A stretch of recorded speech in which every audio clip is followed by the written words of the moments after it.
The Beach FM Business Lunch Show, brought to you by PlaceMakers Kapiti Horowhenua. Together we're building New Zealand. Welcome back to the Business Lunch Show on Beach FM 106.3 with Damian on your Friday afternoon. And let's welcome into the show Kapiti Coast Districtwide Councillor Gwynn Compton. Gwynn Compton. G'day, Gwynn. Kia ora, how's it going? Very well, my friend. How are you doing at this time? Oh, good. Busy as always, but I think it's the case for most of us now that we're sort of getting back to normal after COVID-19. Or the new normal, indeed. Hey, you've I've got you on as a councillor, by all means, but you've got quite a rich history in communications and some names you've worked with. So can I get a history in your own words of who you are? So I guess we'll start off on the sort of professional background since that's where you started. So I've worked for about 14 years in communications, started all the way back in the National Bank when that still existed. I went over, worked for Telstra's CEO, David Thodey, for a couple of years and did the whole OE over to London with my partner Renee. We came back in 2013 and I sort of did a few contract roles before ending up at Te Papa, looking after their social media. And I was out for a run and I remember a friend of mine who's a recruiter stopped me mid-run when she saw me and she's like, I've got the perfect job for you, but I can't tell you who it's for. But you've just got, send through your CV. So I did that. And then the next day I saw her on the run and she's like, it's a John Key. I was like, oh my God, that's not something you get every day. So ended up doing social media for John Key and Bill English at Parliament during the 2014 term. So I came in for the election there and went through to June 2017 when I decided I didn't quite feel like doing another national election. So spent 7 months being the stay-at-home dad.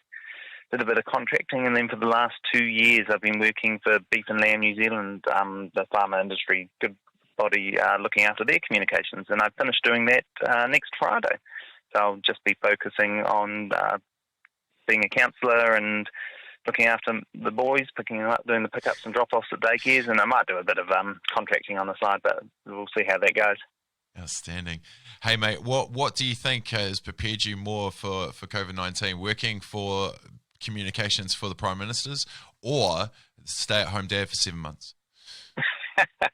I think of them as a stay-at-home dad, but for 7 months because I was one of those. I'm one of those people who had to stay home because I've had autoimmune disease, Graves' disease, which I was diagnosed with back in 2011, and I had my thyroid out in 2016. So I spent 5 years on immunosuppressant drugs. So I literally had to stay home for the 7 weeks of lockdown. The most I did was go for a sort of 2 kilometre walk each day.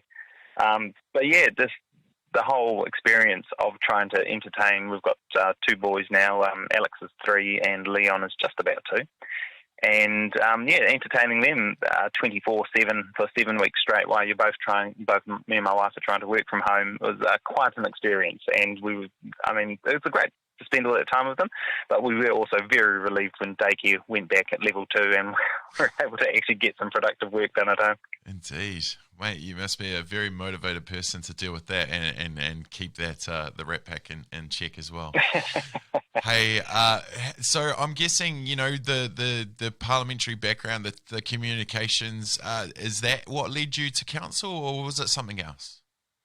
No, I guess I've always been interested in politics. My first memory of politics goes all the way back to the 1990 election. My godfather was Bill Jeffries, who was the Labour MP for Heretaunga at the time. Yes. And I remember that election, and because it wasn't coming up on the news coverage of the election, I remember we went to Teletext to find out what the results were, and he lost that election to Pete McArdle, who, ironically enough, 24 years later, when I first started at Parliament, he was working in Jonathan Coleman's office at the time. So my first thing I said to him when I realised who he was, I was like, you bet my godfather out of Heretaunga 24 years ago. So that was an awkward relationship. Uh-huh. But I guess that's really where it came from. Just my family's always sort of been, I was brought up in Wellington, you're always sort of in that Wellington beltway to some extent. And I guess for me, local politics is where I sort of feel that I can make the most difference to my community. My wife Renee, she was born and raised here in Paraparaumu, and we're sort of always very clear that we wanted to bring our kids here so they could have all the same experiences she had up here. And so it's all very much making sure that, when they are our age and they're having their own kids, that they want to bring up their kids here as well. Absolutely. Hey, small world. I played rugby with Jeffrey's son and went to stream with him as well. Ah, brilliant. Yep. It's a very small world. I love it. I love how small this world is. So tell me the differences. What you've seen in the beehive. You've seen at district. What are the big? Is there similarities? Is there big differences between district and national? Yeah, I think there are big differences. I guess what happens at the local government level is a lot of how we do things is dictated by legislation. So, and the two main mechanisms for what council does and when it does it is the long-term plan and the annual plan, and that sort of forces you through. You know, you've got to put things in there to get them done, or you've got to go out and do special consultation. I guess the difference at the central government level is that ministers have a lot more power through cabinet to actually get stuff done a lot quicker. So there is a bit of a slower process. But on the flip side, you don't get that sort of hyper-partisan nature that you get down in the beehive either. So I think, you know, councils, especially the smaller councils like Kapiti Coast District Council, the councils work much better as a team than, say, in the biggest centres like Wellington or Auckland, where you get that much clearer party divide going on. Yeah. And it's for you, I'm sure, like many people that take the responsibility, your voice is more heard within than without, taking on the responsibility of being part of the change instead of, you know, looking into it. Yeah, I think so. I like to think that all politicians, you know, listen very carefully to, you know, what people from the community are saying to us, because the community is the whole reason we get to that position in the first place. But yeah, I think you do have a lot more of an ability to affect change when you get into the machine, as it were. The machine. Good call. Hey, you did run for mayor. You were just 971 votes shy. Is that something you'd do again? Oh, we'll see how it goes. You know, I think we've learned over the last 4 years that, you know, a week's a long time in politics if you look at any week in the last 4 years, just about. So we'll see how it goes over the next 2 years. I mean, my focus has to be on doing the best possible job I can do for the people who elected me, and we'll sort of see where the cards land in early 2022. Awesome. Let's talk about those portfolios now. How have they kept you busy, and what have you learned over your time in council?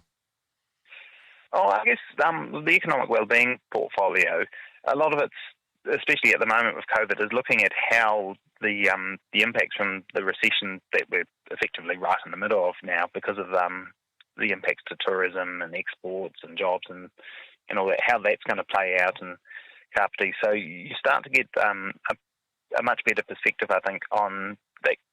Kapiti doesn't quite have as wild the swings as the rest of the country has. Because we're not quite as exposed, because our big employers are construction, aged care, and the retail. And as long as those keep going along nicely, we'll still lose a lot of jobs. I think the last figure I saw was around about maybe 1,600 jobs being lost in Kapiti. That's just within the community. It's not counting people who commute outside of it. And I think our unemployment rate was probably going to be about 0.6% less than what the national total was, and our GDP drop was going to be about 1 percentage point less than that. So we don't get quite the wild swings, which is good. It means, it's good in that it's not quite as extreme as what the rest of the country is going to get, but it's still pretty bad. So I guess a lot of it's focusing on what are the levers that we've got at council that we can actually use to help alleviate any of that financial stress that comes out of it. So there's obviously quite a heated debate around the draft annual plan this year and where rates should land. But one thing that we all agreed was a big step up in terms of the relief package that was offered for people who are struggling to pay their rates as well. So the ability to defer it and instalments and all those things were put in place. And there's always rates remission and rebates and those things to help people who are on fixed incomes as well. So you start to get a better understanding of where the deprivation is in our community. And then on the rural side, I guess that's one of the areas where councils probably, as a district council, we have a little less to do there. There's the various regulations around animals and we look after the roads and that sort of thing, but a lot of that happens at the regional council level. And I guess that's one thing where sort of my professional background at Beef and Lamb is quite useful for understanding what those issues are. And I guess we've been fortunate here in Kapiti that we haven't had the impacts of the drought that the rest of the country has. So I guess farmers have, by and large, been allowed to, keep on doing what they're doing. But there's obviously a whole lot of policy changes that council's going to have to start to look at, whether it's fresh water, There's a whole lot of biodiversity stuff that's just been consulted on by the government, so that's going to start having an impact on our rural sector here as well.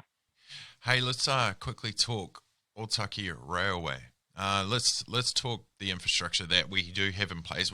The COVID-19 has proven that the world is getting smaller. With the internet, you can pretty much do anything. And we've proven that you don't necessarily have to go into Wellington City anymore. So therefore, our growing region should keep growing, don't you think? And especially if we complete what if we bring those communities closer together with better transport. Yeah, absolutely. I think there's obviously will be a pause and a slight downturn due to the COVID-19 recession, but I think the fundamentals are that a lot of Wellingtonians want to get out of Wellington, basically, and the Hutt Valley's full. You're not feasibly going to get a tunnel through the Rimatakus anytime soon, so the obvious choice is to come up here to, great weather, great lifestyle, fantastic communities, and we saw that pre-COVID we were growing at nearly 2% a year, which is an incredibly fast growth rate for us. So that you'd have to assume that that's going to return at some point. And I guess the challenge for us is there are constraints on the rail lines and going south, and transmission gully is going to enable a lot more people to drive, but there's only a finite number of sort of car parks and places that you can actually go into in Wellington. So there's always going to be those constraints at the southern end of it. So I guess my focus on rail has been we need to make sure that we're linking Otaki to the rest of the coast, because they've got the public transport links up there are woefully inadequate at the moment. But we're also interlinked with Horowhenua and Manawatu as well, and Palmerston North has been growing strongly, and they're sort of growing south into the Horowhenua. So we're sort of caught between these two growth areas, I guess. So a lot of the focus for me on public transport is ensuring that we can actually connect people with the jobs and the opportunities and education and healthcare and all the services that people need in their lives, because that's one of the key things for addressing, I guess, a lot of the deprivation in our community. And to what you're saying around about the internet and everyone sort of getting used to working from home, I think we've got to be careful to remember that Wellington's probably a bit different in that it's got a large government workforce, and it does have probably a larger than average number of people who can go and work from home and work on policies and all those sorts of things. But there's still a number of industries where people still have to physically turn up and be in the office, and they can't decentralise it. So I think one of the cool challenges we're going to have over the next few years is how can we actually get more government agencies and stuff to have shared working spaces out here on the coast, because a lot more of the workforce is going to be up here. They're not necessarily going to be able to have the right equipment or the right security level to work from home. But if you could have shared office spaces here, you could sort of minimise a whole lot of that commuting time that people have, because we had the issue that effectively trains are at peak capacity during peak hours pre-COVID. So this will balance a bit of time as population growth and more people work from home. We'll get a bit more time to address it. And I think in the last couple of weeks we've already had the New Zealand Transport Agency fund $5 million for Greater Wellington Regional Council to look at the new sort of trains they might get as a first stage of expanding commuter transport further north than Waikanae. So, Gwynn, where to from here, mate? It's a big question, but you are a councillor, so I think you can handle it. How's the region going to continue to grow and face this thing head on and not kind of wallow in self pity about it?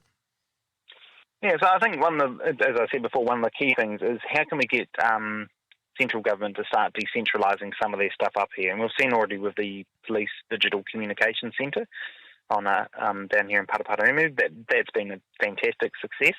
So there'll be more opportunities for those sort of specific departmental things for us to bid for them to get them up here.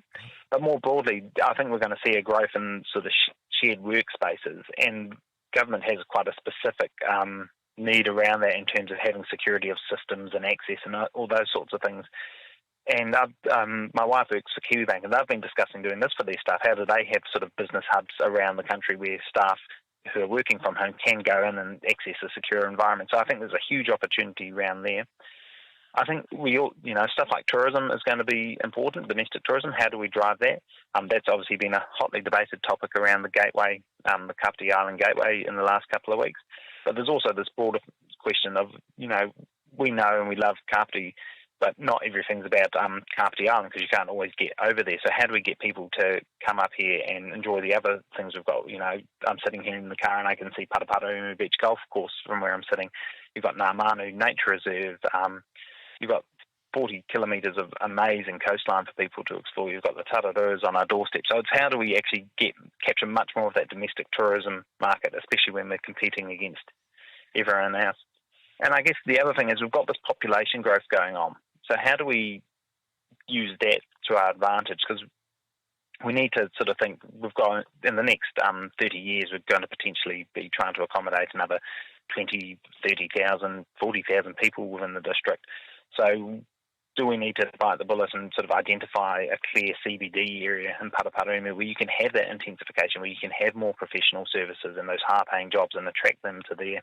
So there's all these sort of fundamental questions that we've got to quite quickly address to make sure we're in the best possible place to, come out of this roaring, I guess. And then on top of that, there's always the climate change issue as well. So how do we do all of these things in a sustainable way?